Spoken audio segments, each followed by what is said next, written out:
नमस्कार दोस्तों, स्वागत है आपका एक बार फिर से आपके अपने YouTube चैनल कंपटीशन प्रिपरेशन पे। दोस्तों, इस वीडियो में हम बात करने वाले हैं एसएससी CHSL 2020 के लिए मैथ्स के एक्सपेक्टेड सेट 25 की। हमने जैसा कि आपको कहा था कि 25 सेट हम करेंगे, हमने कर लिया। ये 25 सेट है और इसके बाद फिर इंग्लिश शुरू हो रहा है। अगर टाइम बचेगा तो फिर से हम मैथ्स स्टार्ट करेंगे 26 to 27 ऐसे करके।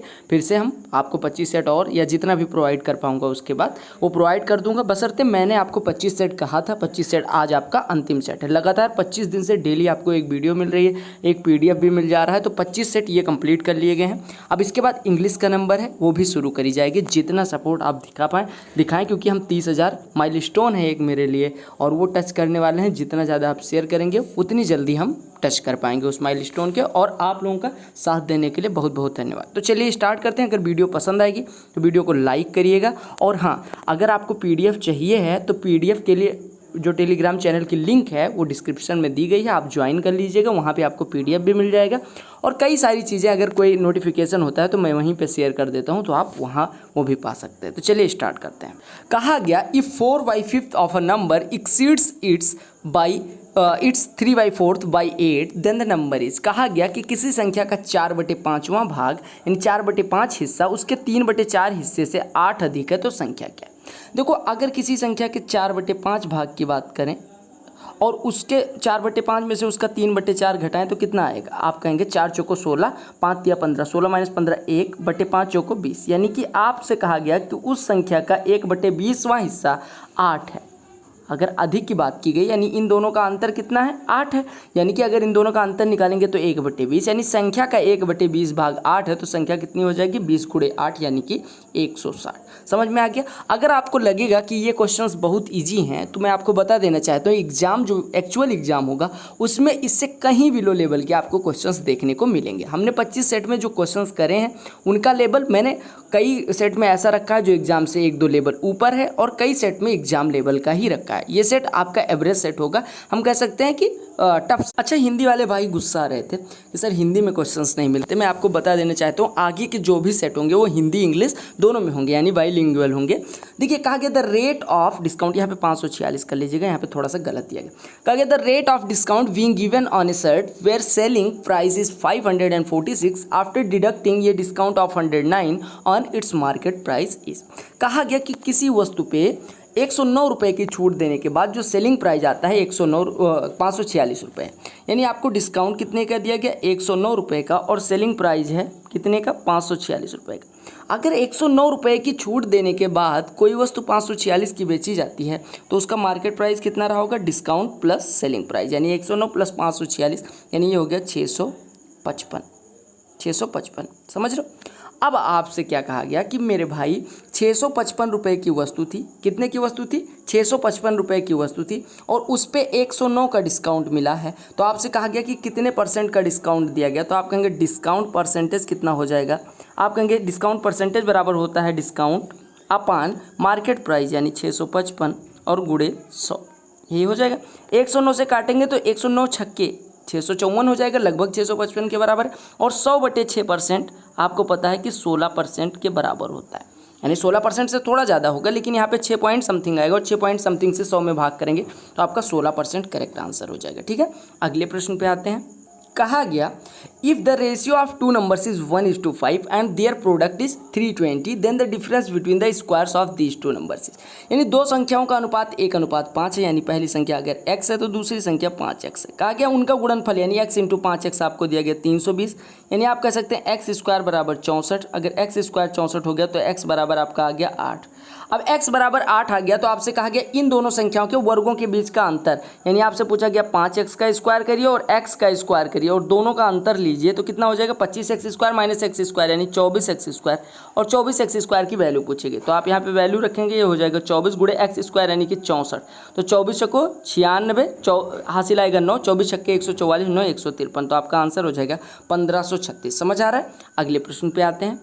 कहा गया कि the number of boys and girls are x and y respectively, यानी कि किसी कक्षा में बॉयज़ की संख्या x है और गर्ल्स की संख्या y है। अब आपसे कहा गया एक लड़की और एक लड़के की आयु क्रमशः 1 वर्ष, A वर्ष और B वर्ष है, यानी औसत आयु आपको बॉयज़ की दी गई कितना है, बॉयज़ की आपको दी गई है B वर्ष ध्यान दीजिएगा, बॉयज़ की दी गई है बी वर्ष और गर्ल्स की दी गई है ए वर्ष। तो आपसे कहा गया कि औसत आयु। अच्छा एक चीज़ बताइए कि अगर एक्स बॉयज़ की एवरेज आयु बी है, यानी एक्स बॉयज़ की एवरेज आयु बी है, तो कुल आयु कितनी हो जाएगी, एक्स इंटू बी यानी एक्स बी हो जाएगी। सिमिलरली वाई गर्ल्स की एवरेज आयु ए है, तो कुल आयु कितनी हो जाएगी, वाई ए, वाई इंटू ए यानी वाई ए। अब आपको टोटल एज अगर मैं बात करूँ तो आप कहेंगे टोटल एज हो जाएगी sir X B plus Y A. और अगर मैं बात करूं नंबर ऑफ कैंडिडेट्स, तो आपको दिया गया गर्ल्स की संख्या y है और बॉयज़ की संख्या x है, यानी टोटल नंबर ऑफ कैंडिडेट्स कितने हो जाएंगे, x प्लस वाई। तो अगर मैं आपसे पूछूं कि सर एवरेज एज कितनी हो जाएगी, यानी एवरेज एज बराबर हो जाएगी टोटल एज यानी एक्स बी प्लस वाई है divided by total number of candidates यानी x प्लस वाई। तो आपका एवरेज एज कितना हो गया, x B plus Y a, या हम कहें b x plus a y divided by x plus y, यानी सेकेंड ऑप्शन करेक्ट हो गया। समझ आ गया। कहा क्या गया कि ये man bot 30 defective machines for Rs 1000, he repaired and sold them Rs 300 पर machine, he got profit of Rs 150 पर machine, how much did he spend on repairs. कहा गया कि एक आदमी क्या करता है, 30 डिफेक्टिव मशीन यानी 30 खराब मशीन खरीदता है 1000 रुपये में, यानी 30 मशीन को कितने में खरीदता है, 1000 रुपये में बेचता है, मतलब खरीदता है। और कहा गया उसको रिपेयर करवाता है, मान लो रिपेयरिंग कॉस्ट आता है 8 रुपये का। अब कहा गया उसने प्रत्येक मशीन को रिपेयर करने के बाद 300 रुपये की बेच दी, यानी 300 रुपये पर मशीन बेची उसने। और कहा गया कि उसको 150 रुपये पर मशीन के हिसाब से फ़ायदा हो। अगर 300 रुपये में बेचने पे एक मशीन पे 150 रुपये का फ़ायदा होता है, यानी कि उसका कॉस्ट प्राइस कितना पड़ा, 300 माइनस 150 यानी 150 रुपये पड़ा एक मशीन का कॉस्ट प्राइस। तभी तो 300 में बेचने पे 150 का प्रॉफिट हो रहा है, यानी 150 में एक मशीन खरीद पड़ी। खरीद कब पड़ी, जब रिपेयर करवा लिया उसके बाद, यानी रिपेयरिंग में जो कॉस्ट आया और खरीद मूल्य, यानी ये दोनों मिलके 150 रुपये पर मशीन लगभग बन रहे। ऐसी कितनी मशीनें उसने खरीदी, 30। 150 मशीन, अगर एक मशीन पे आपको पता है 150 रुपये लगे हैं, तो 30 मशीनों पर कितना लगे होंगे, 150 गुणे 30 यानी 4500 रुपये आपको 30 मशीनों पर उसने इन्वेस्ट किया। 1000 रुपये तो उसने खरीदने में इन्वेस्ट कर दिया था, टोटल इन्वेस्ट किया 4500, तो रिपेयरिंग में कितना खर्च किया, 1000 रुपये टोटल खरीदने में खर्च किया रद्दी के भाव, और रिपेयर करवाया और टोटल 4500 हो गया, यानी रिपेयरिंग में आया 4500 माइनस 1000 यानी 3500 रुपये। अगले प्रश्न पे आते हैं। कहा गया x is 5 times longer than y, यानी कि x y से 5 गुना लंबा है, यानी x बराबर 5y आपको दिया गया है, क्योंकि y x से कितना प्रतिशत कम है। देखो अगर हम x की वैल्यू की बात करें, यहाँ पे x की वैल्यू अगर हम माने कि 100 है सर, तो y की वैल्यू कितनी हो जाएगी, 20 हो जाएगी। अब आपसे कहा गया y x से कितने प्रतिशत कम है, तो y x से कितना कम है, आप कहेंगे y जो है वो x से कितना कम है, आप कहेंगे 80 कम है, क्योंकि x आपका 100 है, y है 20, तो कम कितना है, 80। अब x से कितना प्रतिशत कम पूछा गया, तो 100 से 80 कम है, यानी 100 से 80 कम है, तो 100 से कितना प्रतिशत कम है, आप कहेंगे 100 पे 80 यानी 80% कम है। ठीक है, अगले प्रश्न पे आते हैं। कहा गया ये motorcycle gives an average of 45 kilometre पर लीटर, यानी कि जो मोटरसाइकिल है एवरेज आप समझ रहे हैं, अगर बॉयज होंगे तो सबको समझ में आ रहा होगा कि सर 45 किलोमीटर पर लीटर अगर जाती है, यानी 1 लीटर पेट्रोल में 45 किलोमीटर जाती है, क्योंकि बॉयज़ बाइक बहुत ज़्यादा चलाते हैं और एवरेज की बात भी करते हैं। कहा गया if the cost of petrol is 20 litre, यानी कि कॉस्ट ऑफ पेट्रोल है 20 रुपीज़ पर लीटर, 20 रुपीज़ पर लीटर। ठीक है, तो कहा गया the amount required to complete a journey of 540 kilometres, यानी कि 540 किलोमीटर जाने में कितने का पेट्रोल लगेगा। आपको पता है 1 लीटर में 45 किलोमीटर जाती है, तो 540 किलोमीटर जाने में कितने लीटर पेट्रोल लगेगा, आप कहेंगे 540 बटे 45, 15 तियाँ 45, 15 तियाँ 45, 15 छक्के 90, 3 से काटेंगे यानी 12, तो 12 लीटर पेट्रोल लगना है। और 1 लीटर पेट्रोल की कीमत है 20 रुपये, तो 12 लीटर की कीमत कितनी हो जाएगी, आप कहेंगे सर 12 गुणे 20 यानी 240 रुपये हो जाएगी। कितनी हो जाएगी, 240 रुपये।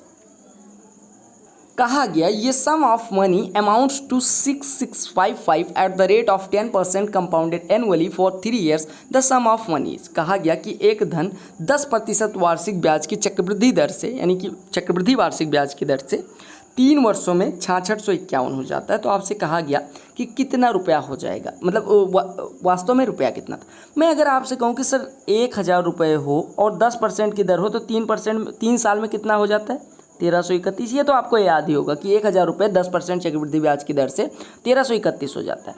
अब आप यहाँ पे 5 से गुणा करिए, यहाँ पे भी 5 से गुणा करिए, क्योंकि अगर 1000 रुपये 1331 हो जाता है 10% की वार्षिक ब्याज की दर से 3 वर्षों में, तो आप कहेंगे 1000 का 5 गुना भी कितना गुना हो जाएगा, 1331 का 5 गुना हो जाएगा 3 वर्षों में 10% चक्रवृद्धि ब्याज की दर से। तो 1331 का 5 गुना, 5 एकम 5, 5 तियाँ 15, 5 तियाँ 15 1 16, 5 एकम 5 1 6, यानी 6655 रुपया हो जाएगा। कितना रुपया, 1000 गुणे 5 यानी 5000 रुपया 6655 रुपये हो जाएंगे। कितने वर्षों में, 3 वर्षों में। कितने %, ब्याज की दर से 10%। ये मेथड शायद मैंने आपको नहीं बताई थी, ये मेथड भी। अगला प्रश्न बहुत ही सुंदर सा है, कहा गया x square minus 4x plus 1 is equal to 0, then the value of x power 6 plus 1 upon x cube. आपको वैल्यू दी गई x square minus 4x plus 1 is equal to 0। अगर मैं 4x को राइट साइड में ट्रांसफर करूं तो आप कहेंगे sir x square plus 1 is equal to 4x। दोनों बच्चों में x से डिवाइड कर दो तो आपका हो जाएगा x plus 1 by x is equal to 4। अब मैं आपको थोड़ा सा ले जाऊंगा पास्ट में आपके।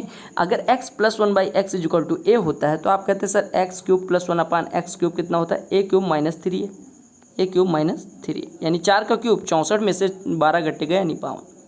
अब आपको निकालना जो है उसको सॉल्व करिए, यानी x power 6 plus 1 upon x cube.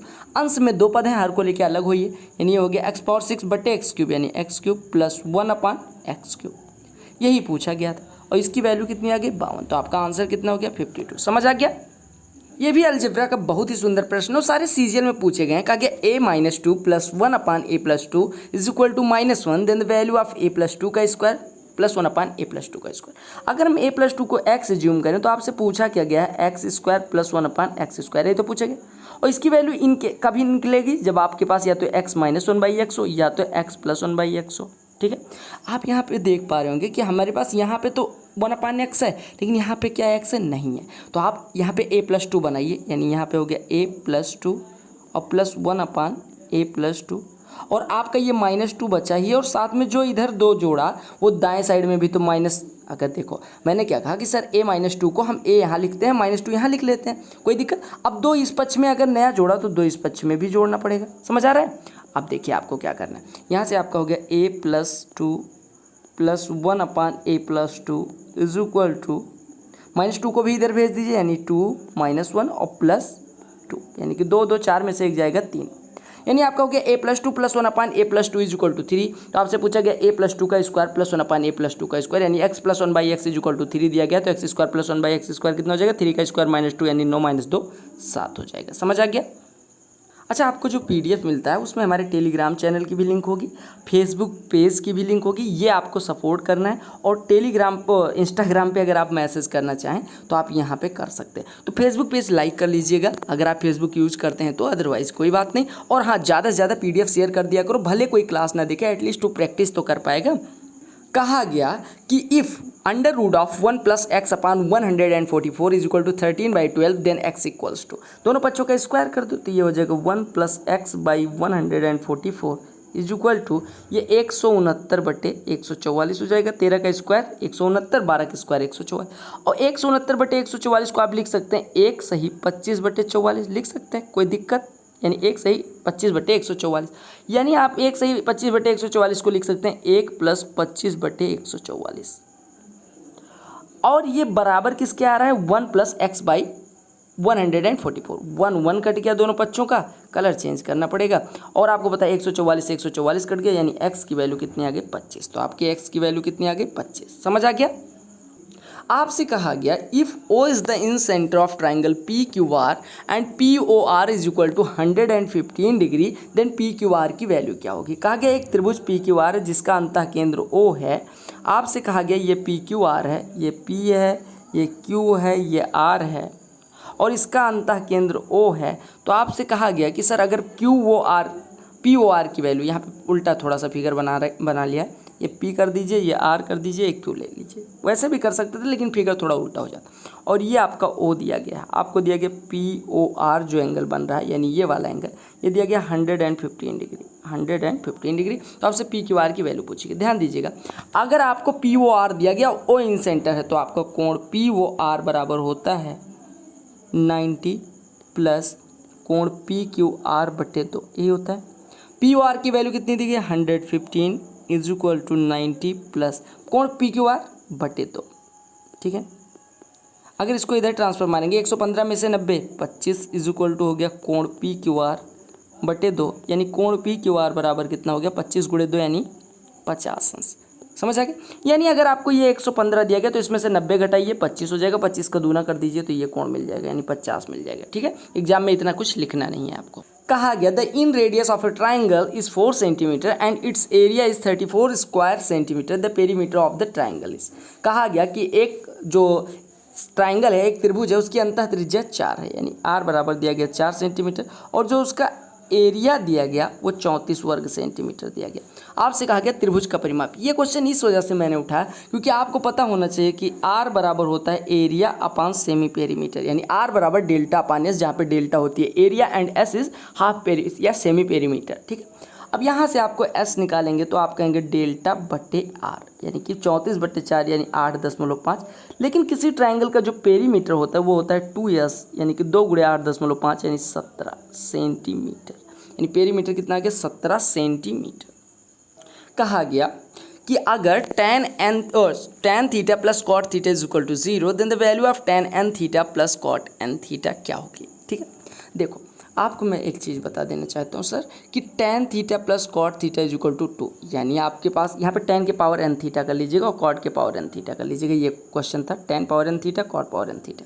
अब देखिएगा tan theta plus cot theta is equal to 2, तो थीटा बराबर 45 रख दीजिए, यानी tan थीटा भी 1 हो गया, कॉट थीटा भी 1।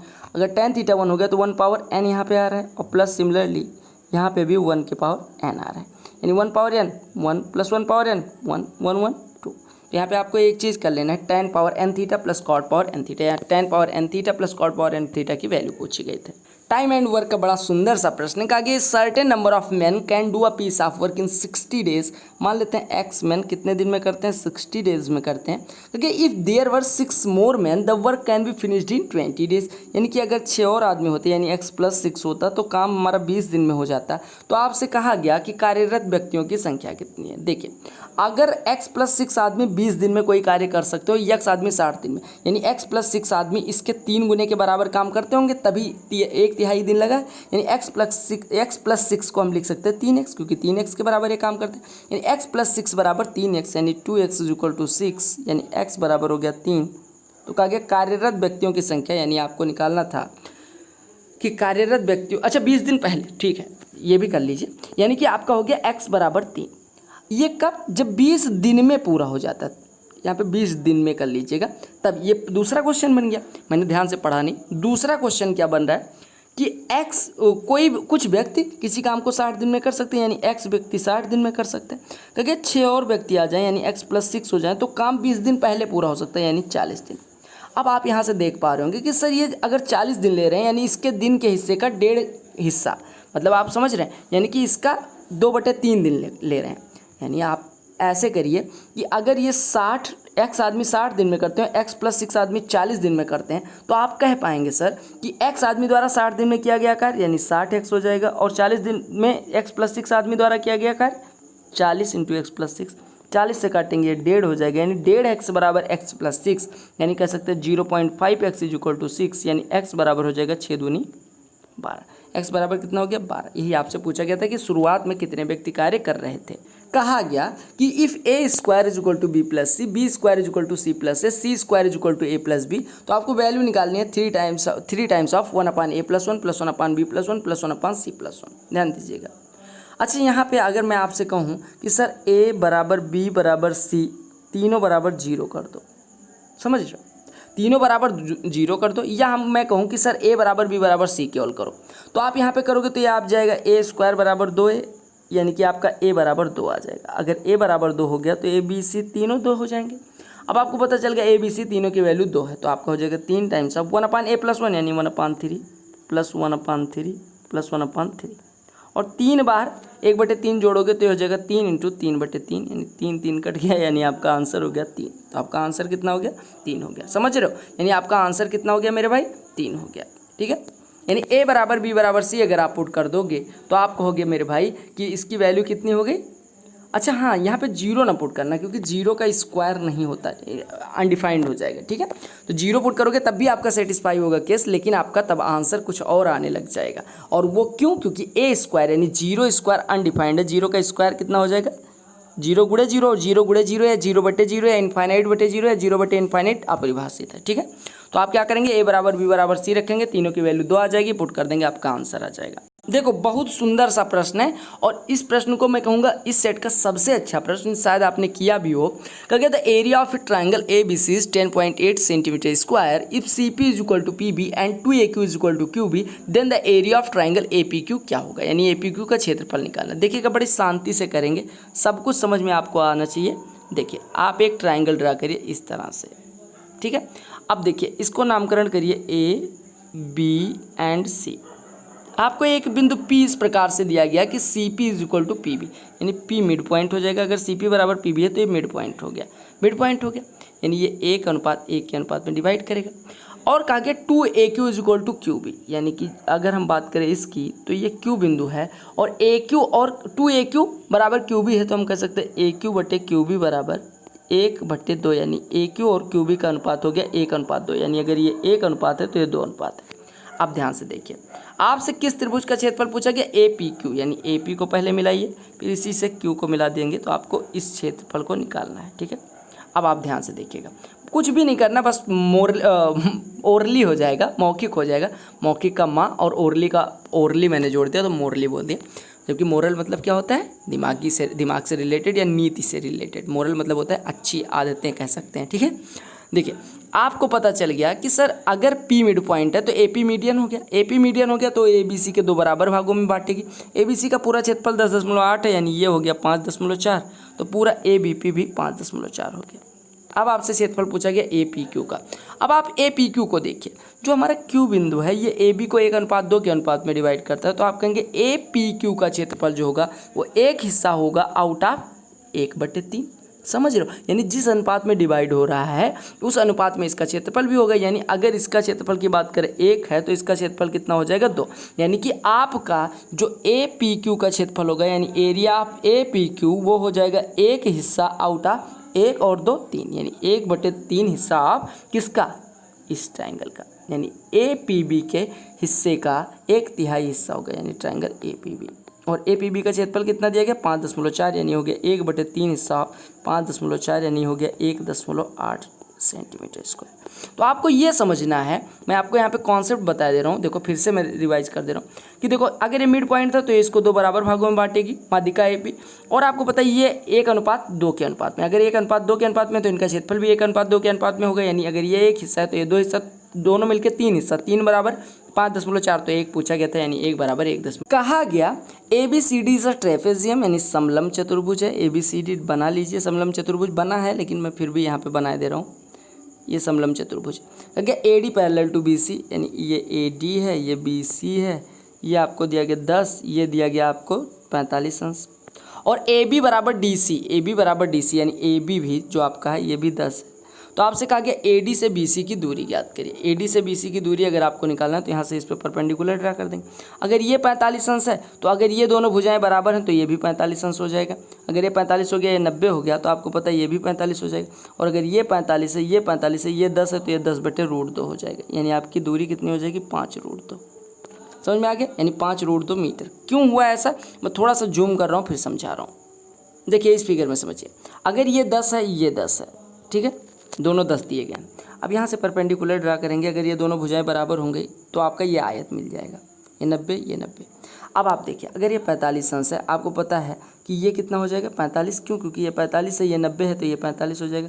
सिमिलरली यहाँ पे भी ये 45 हो जाएगा, क्योंकि ये भुजा बराबर है, ये भी 45 हो जाएगा।